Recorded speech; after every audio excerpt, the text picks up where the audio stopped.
Good day to you. Dr. Stephen Mujay here. Okay, so I am going to explain two concepts that are part of the Network Plus certification. The first concept is virtualization. And then after I talk about virtualization, I will show you cloud computing. And for cloud computing, I'm going to be using Microsoft Azure. Okay, so on my screen here, I'm going to use Oracle VM VirtualBox.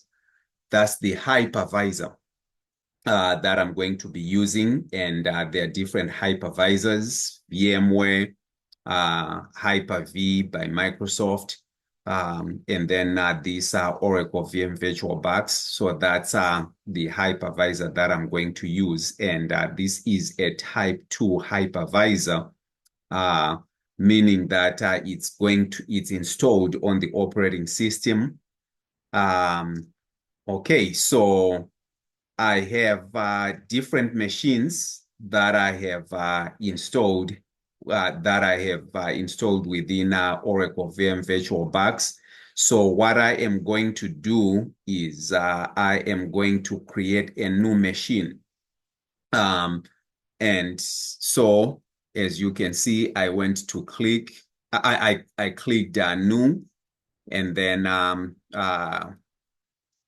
going to give this machine a name. So maybe this might be my web uh,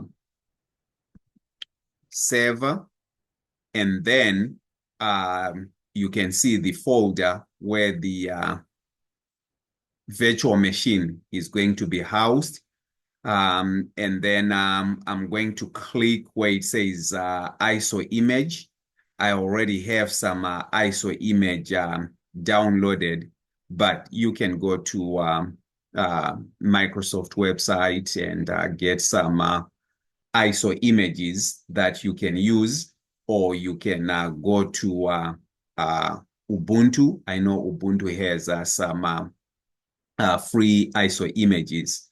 Um, well, it's open source, but if you're interested in Microsoft, if you go to the Microsoft website, they do have some evaluation software that operating systems that you can check out for 6 months, 180 days, right? So I do have this ISO image for server 2019, and notice when I selected that ISO image, it automatically detected that that's a Microsoft Windows operating system, and it also detected that this is 2019. I'm going to click skip unattended installation, and then I'll click next. Right here, this is where we are going to make, where you can make your hardware selections. And starting with the base memory, 2 gigs, 2048 is what's selected. You can slide this right here. So I'm going to slide it to 4096 so that I can give my virtual machine about 4 gigs of RAM. You can either slide or you can type the megabytes that you want to assign. And I have to say, for this type of hypervisor, it's going to give you, it's going to come in megabytes, right? And there's you after that you select the CPU. What I will mention is just be careful, know how much RAM you have on your base machine, and how many other virtual machines you are going to have, so that you can allocate it accordingly.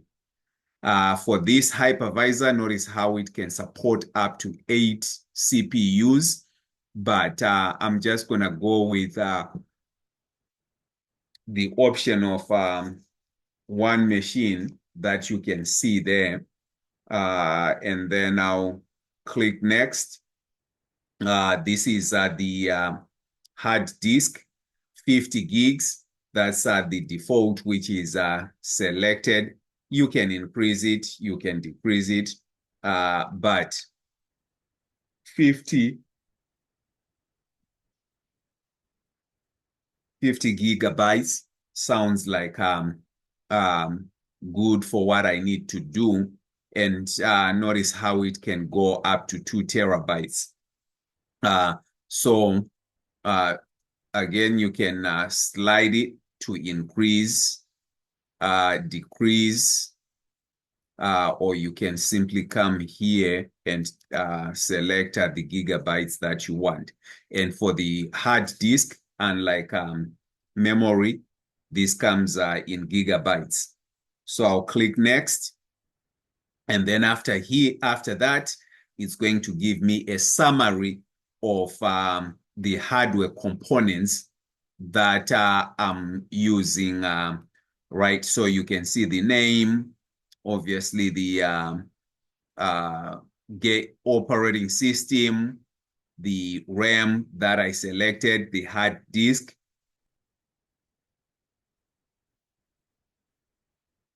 After that, I'm going to click finish. And then now, notice this is the web server. It's powered off. And when it's powered off on the right side, you also have the summary of the operating system as well as the hardware. Notice the video memory, 128 megabytes. The audio, it's inheriting this from the base operating system. And this, using the correct term, this is a guest operating system. It's being hosted by the base operating system. You can make some changes to the hardware components. So if I go to settings, this is the system. I can change the base memory, the memory for this computer by sliding or by typing. So what the selections that you make at the beginning, those can be changed at any given time. You can select the boot sequence that you want. In terms of the display,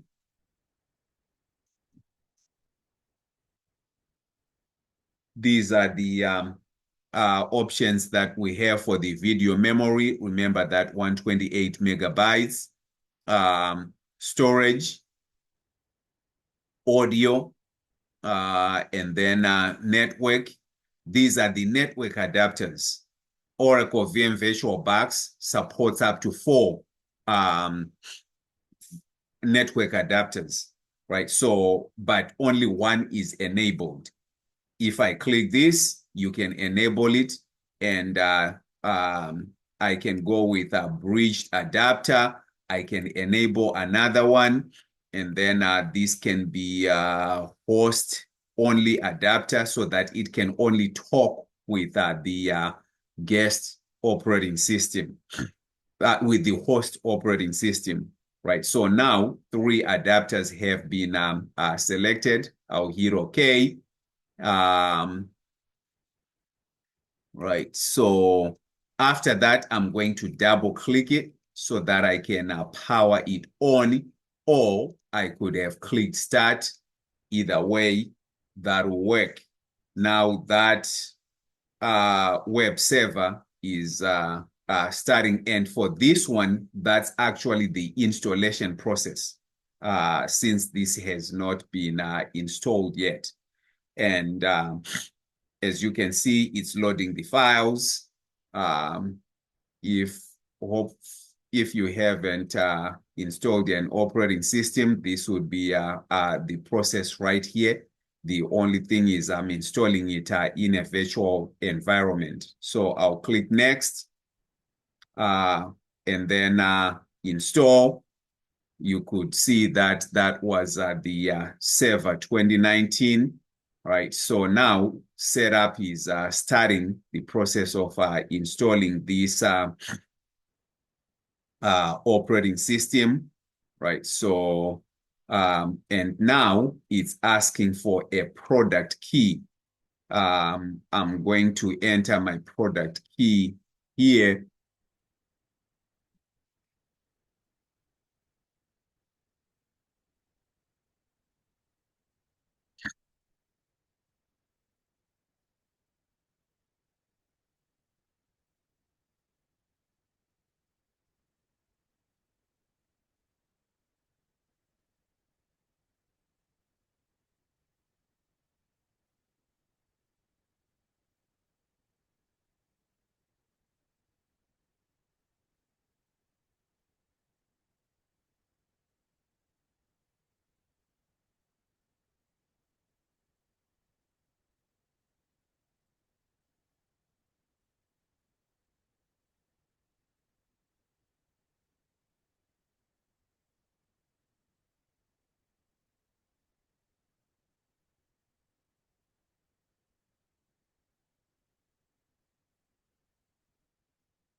All right, now that I've entered the product key for the server operating system, I have two options. The first one is the data center, the server core. It does not give you the graphical user interface.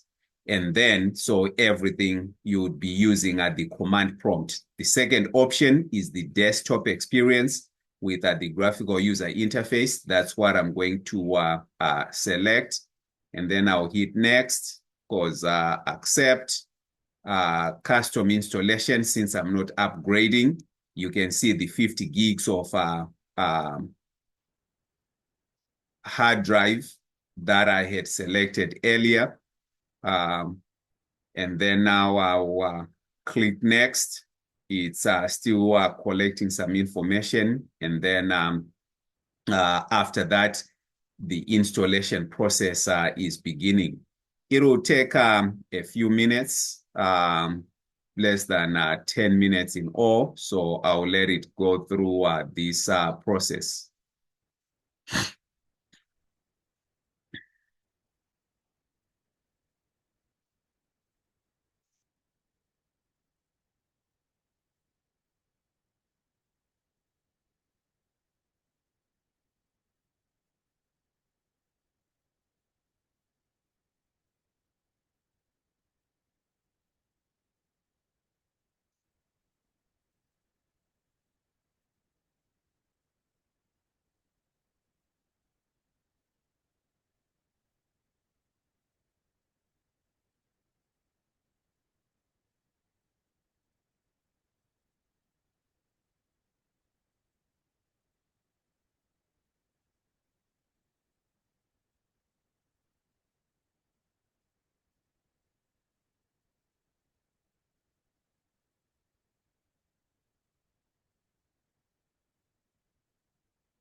As you can see, the installation is complete. So now I can provide my password, and I will confirm the password.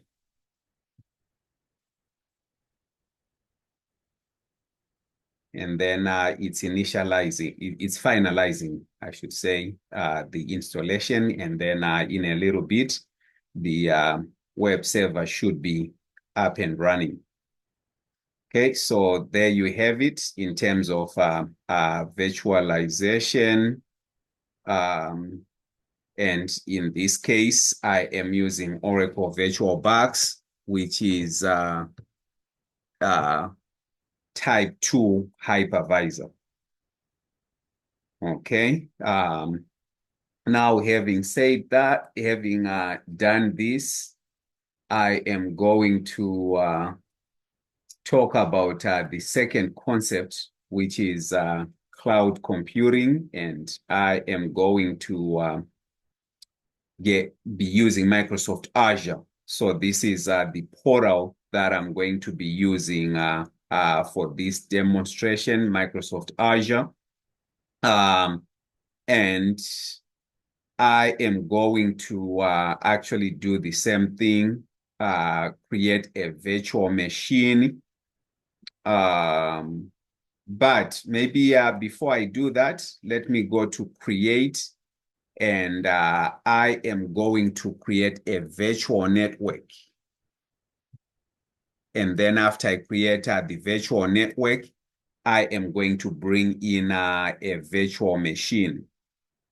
Right, so now this is the create and then virtual network. Okay, so I am going to create a new resource group. I'll give it cloud computing, RG, and then click OK. And then I'm going to give the name for this virtual machine. I'll simply give it the name Cloud VNet, because Microsoft Azure, they call them VNets, virtual network. And there are different tabs. There's the security tab. You can enable the firewall to manage this virtual network. You can enable Azure DDoS network protection so that the virtual network is protected. I'll go to IP addresses, and this is the IP address range, which I'm going to change to 192.168.0.0, and I'll make it a /16. Within that addressing space, I am going to configure a subnet, and this subnet will give it the name production subnet.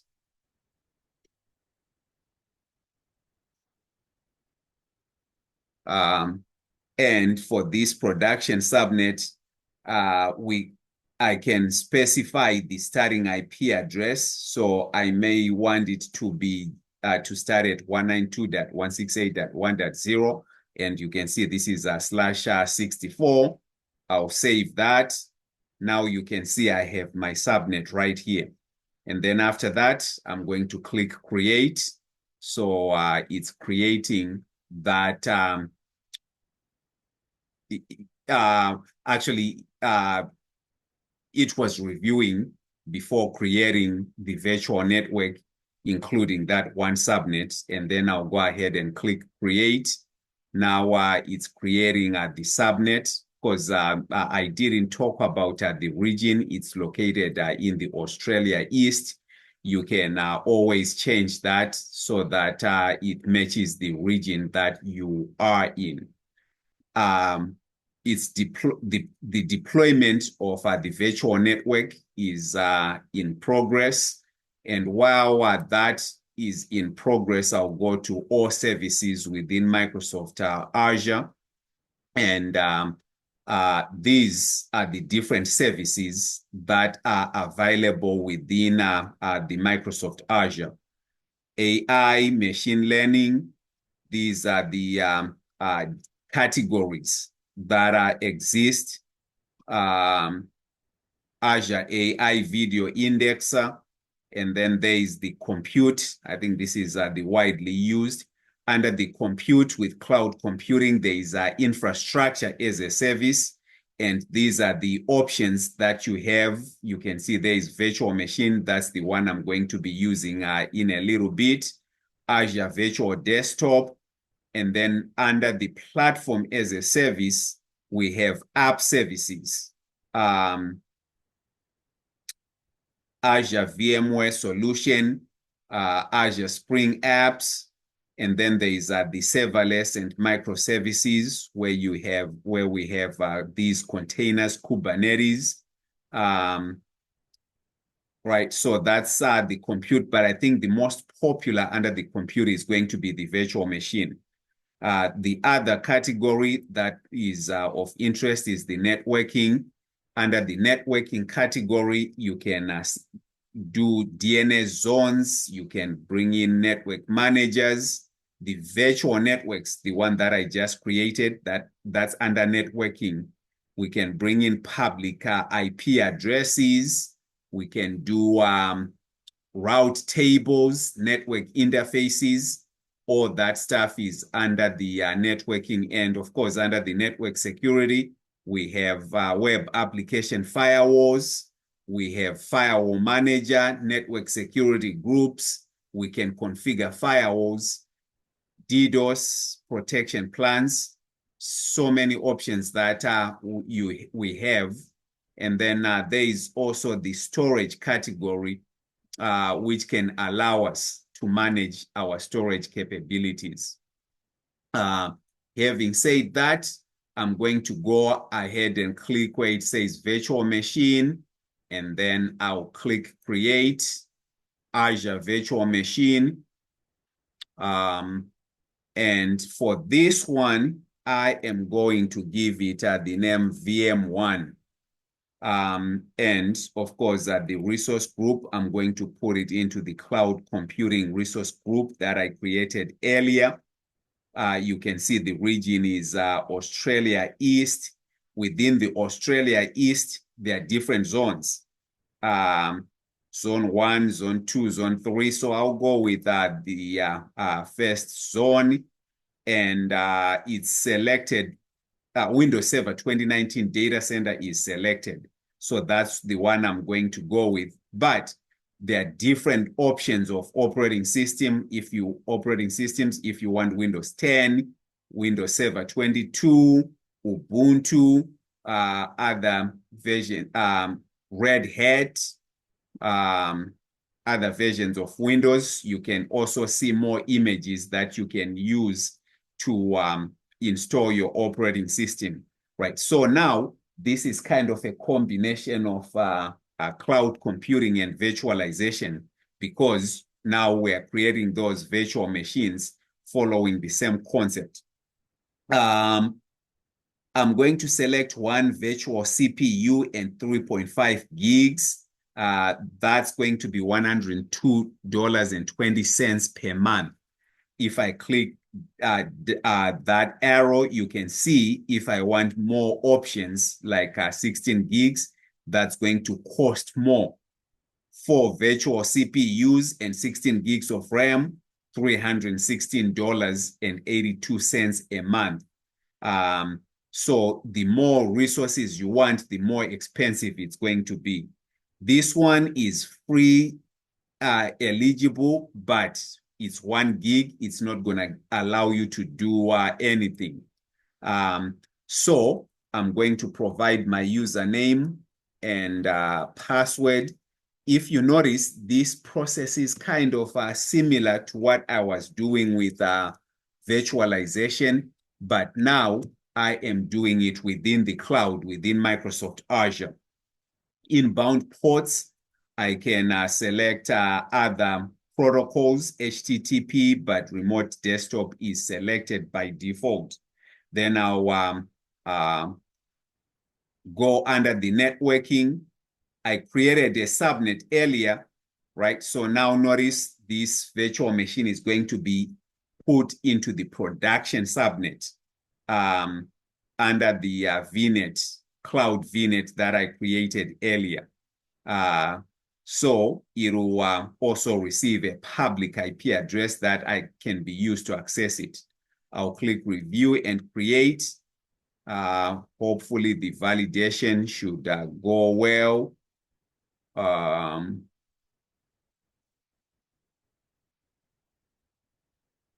Right, so this shouldn't take long. Validation passed. So I'll click create.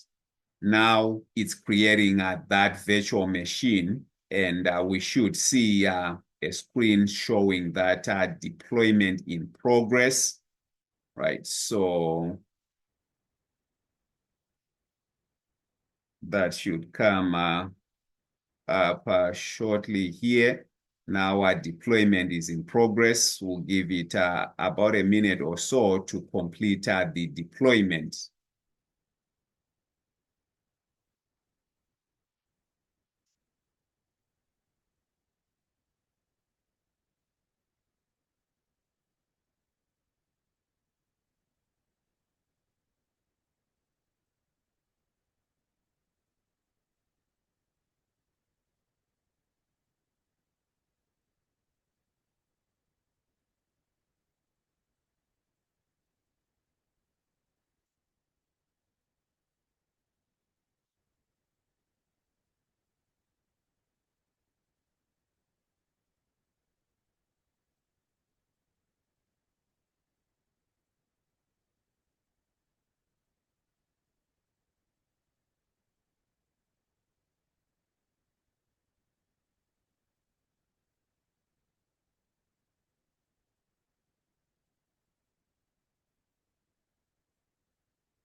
All right, so the deployment is complete. So I can click go to resource. That will take me to VM1, the virtual machine that I created. And on here, just a few things. This is the computer name for the virtual machine. This is the operating system. Um, and some other general information. Uh, we got a public IP address that we can use to access that. This is the private IP address. Microsoft Azure uses the first IP address for the default gateway. So since I selected the 192.168.1.0, so 192.168.1.1 was assigned to the default gateway. And then .2 and .3 are used for DNS. This is the virtual CPU. This is the RAM. So some other disk information there. In order to, the machine is already running. It has already started. So if I want to connect to it, I click connect them and then select connect. I can connect to it using the public IP address, which is listed here. I have to download the remote desktop file. And okay, so I click connect here. Now here I provide the password that I created when I installed the virtual machine. I'll click OK, and then click yes. So now it's configuring the remote session and starting that Windows Server 2019. And in terms of how it works, it's going to be the same operating system, whether I was using Hypervisor or I'm using it here within Microsoft Azure within the cloud, right? So now that process it's connecting to my virtual machine. Now this is the virtual machine. Right. So this is the first time saying please wait for the user configuration. Um, so this is the same exact operating system that uh, I had installed in VM VirtualBox. So you can do exactly the same thing, but within the cloud. Obviously, there are going to be some charges associated with Microsoft, depending with the subscription type that you take. So here is my Server 2019. This is the very first time, and Server Manager should come up. There it is. It's loading. I can go ahead and configure Server Manager, add the roles that I may need on this server. So